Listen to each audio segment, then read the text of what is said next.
Ayun na guys, good morning! Good evening at mega love shoutout sa inyo lahat at muli nagbabalik po ang inyong lingkod. Ayan.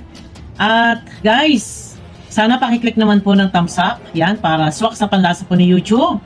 At samahan nyo ako dito sa aking gagawing reaction video. Ito po ay patungkol sa mga beneficiary. Yan, sa mga tutulungan, sa mga tinutulungan, at sa mga tutulungan pa. Yan, magkakaroon ng MOA. Tawag ito, Memorandum of Agreement. Ayan. Ito po ay likha ni Kuya Bal sa kanyang live. Ito guys, no? Paalala ko lang po, ano man ang inyong opinion, kung ito man po ay makakasakit sa damdamin, sa bagay lahat naman tayo may freedom of speech. Pero kung makakasakit naman po sa damdamin, huwag na lang po siguro mag-comment. At nang sa ganoon, baka naman sabihin na dito, nagkukumpulan sa aking channel ang mga basher, no? May comment section, di ba? Ano ba silbi ng comment section kung hindi gagamitin? Pero kung ito naman po ay makakasira nga sa aming mga nire-reactionan, ay lalabas po na kami talaga yung sasabihin hindi namin inaagapan yung mga comment. Pero yun na nga po, hindi naman sa lahat ng oras ay kami ay naka-monitor sa screen ng aming mga cellphone. Syempre, natutulog din po kami. Pero para walang problema at hindi naman po kami ang napapagbagsakan ng sisi, eh wag na lang po sana mag-comment. Kasi pag kami mangbabas, talagang i-off ko po yung comment. Sana ako'y maintindihan nyo rin sa mga bagay na yan. Dahil usaping basher nga po ay yun na. Medyo maiwasan na rin sana ang pagbabas kila Kuya Bal at kay Kalinga Prap. Ano po? Ayun na guys!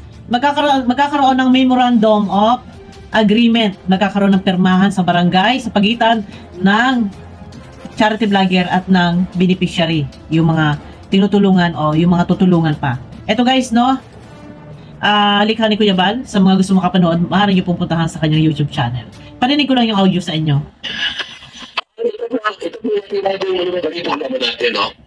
Bagong programa po. Gagawing bagong programa. Ulit.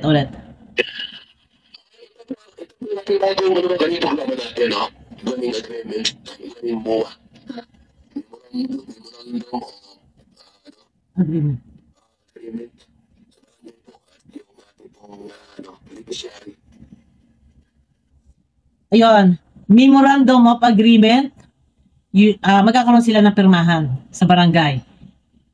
Sila, mga vlogger and sila Kuya Bal and yung mga beneficiary. Tuloy lang tayo guys bago ako magbigay ng opinion ko.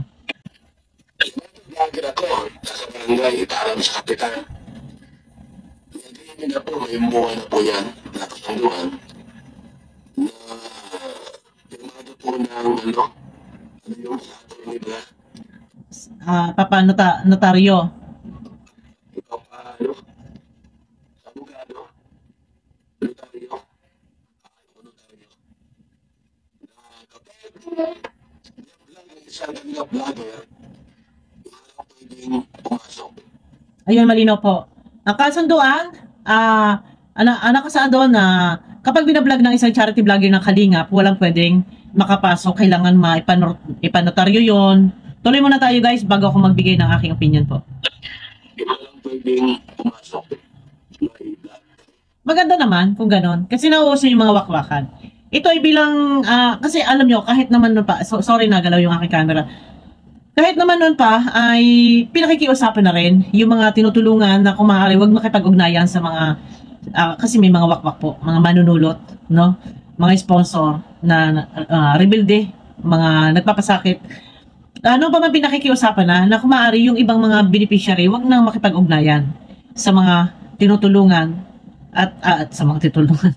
Ayan, sorry. Yung mga beneficiary, huwag nang makipag-ugnayan sa mga ibang tao na nag-offer ng ganito, ng ganyan, parang nawawakwak. Maiwasan sana kasi doon nag-umpisa yung problema, yung hindi pagkakaunawaan sa pagitan ng vlogger and ng tinutulungan. Bandang huli nga, nagkakaroon ng pangbabas.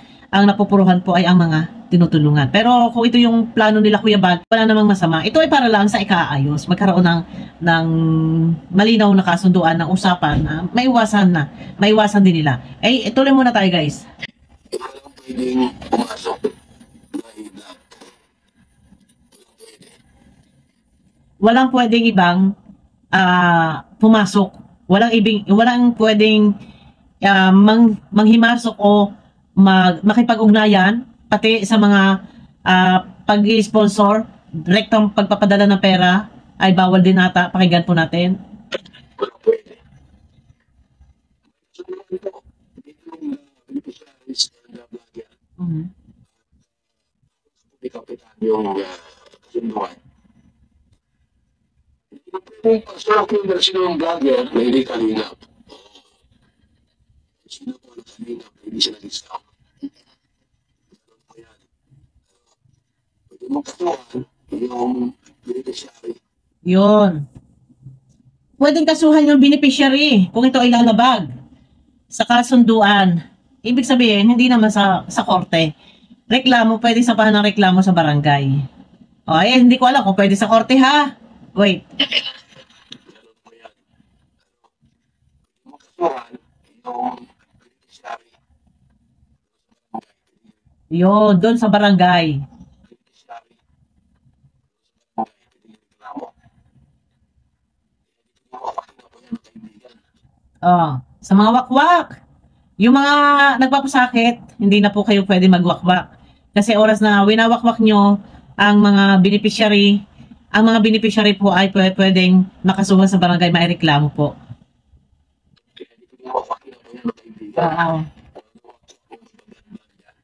Ang problema nga po nga, mapipigilan ba kaya natin ang mga beneficiary na wag silang makipag-ugnayan? Paano nga po kung may nag-message and nangamusta, nangangako na sige, ako ay magpapadala ng pangmerienda sa iyo. Paano po kung ganito na biglang maganda naman yung approach nung nagchat-chat ng mga wakwak dito sa mga beneficiary, nakikipagkaibigan, maganda yung trato. Paano kung hindi mapigilan ito na makipag-ugnayan itong mga beneficiary? And ang layunin ng mga nakikipag-chat sa kanila ay tumulong din. So makakasuhan sila. Paano nga po kung sila naman po ay ilihim sa kalingap, sa vlogger? Maglihim. Kasi nga, pag nalaman na sila ay nakikipag-ugnayan, maglilihim at maglilihim ang mga tinutulungan. Hindi na nila ipapaalam ito. Yun yung mahirap din po dito, no? No.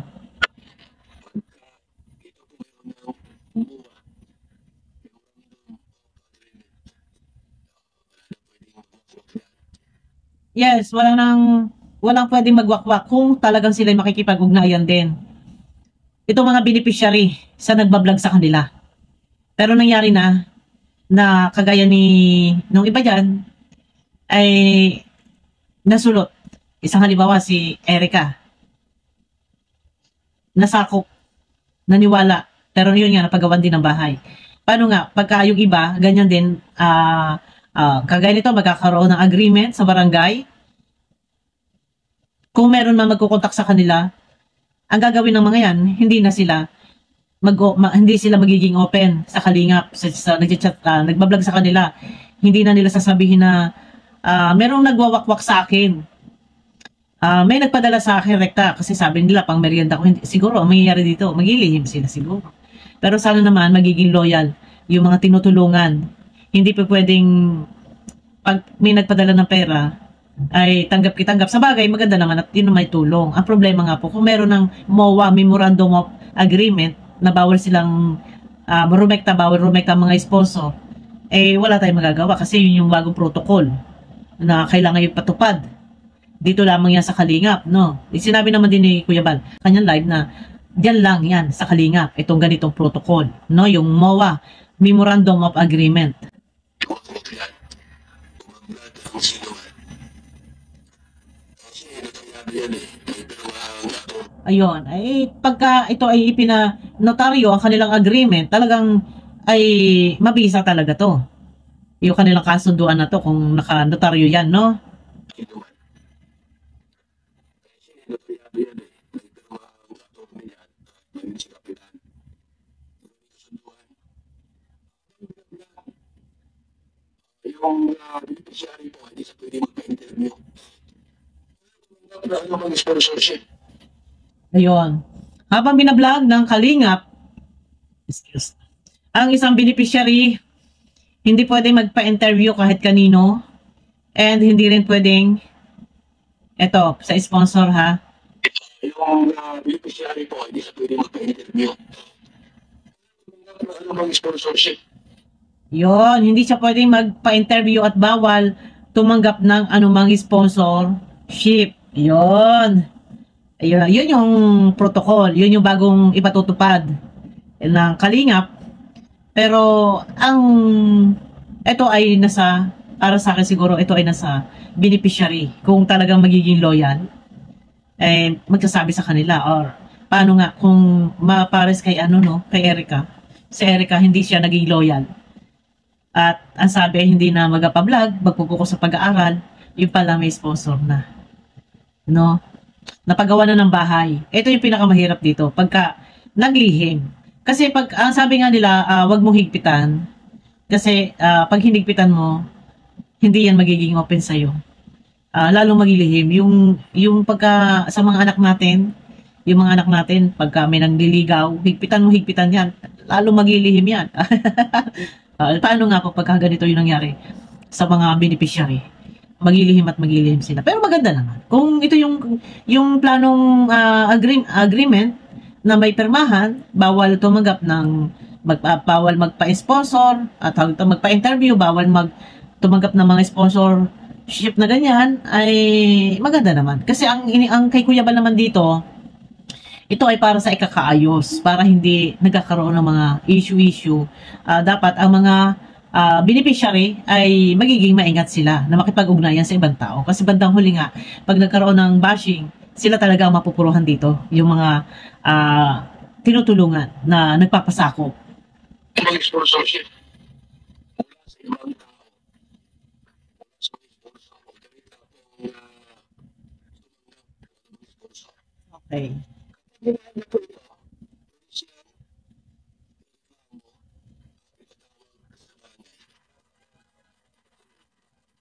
Yon, malinaw po, no? Kapag nangyari ito sa isang beneficiary, pwedeng ipatawag at ireklamo sa barangay. Ayun, bagong agreement.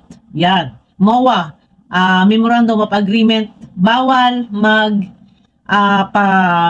magpa-interview, bawal magpa-vlog, bawal tumanggap ng mga sponsor, yan, ganyan. Ang isang beneficiary, kung ito ay binablog, kasagsagang binablog, ay kailangan stick to one sila. Focus sa Kalingap, no?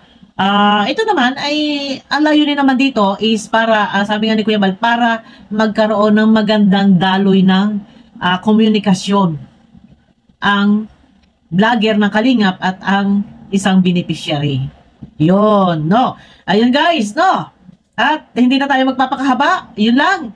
Yun lang, yung reaction ko. Hindi na natin pwedeng i-career pa. Pero yun na. Sabi ko nga, ang layunin lang naman dito nila Kuya Bal ay para ay magkaroon ng magandang daloy ng samahan. Kasi kapag ang isang tinutulungan ay nagpapasalawsaw, kapag ang isang tinutulungan ay nagpapasalawsaw, marami kumukontak sa kanila, rekta na, mga sponsor, ini-entertain nila. Parang ang kalalabasan nga, rekta na sa kanila ang mga sponsor. So parang nababypass yung Kalingap. Yun yung gustong mangyari ni Kuya Bal. Nasa ganun, magkaroon ng matiwasay na samahan ang Kalingap sa mga tinutulungan. Pagka, ang problema nga po nito, kung magiging loyal, magiging tapat, ang isang tinutulungan sa Kalingap, ito ay susundin.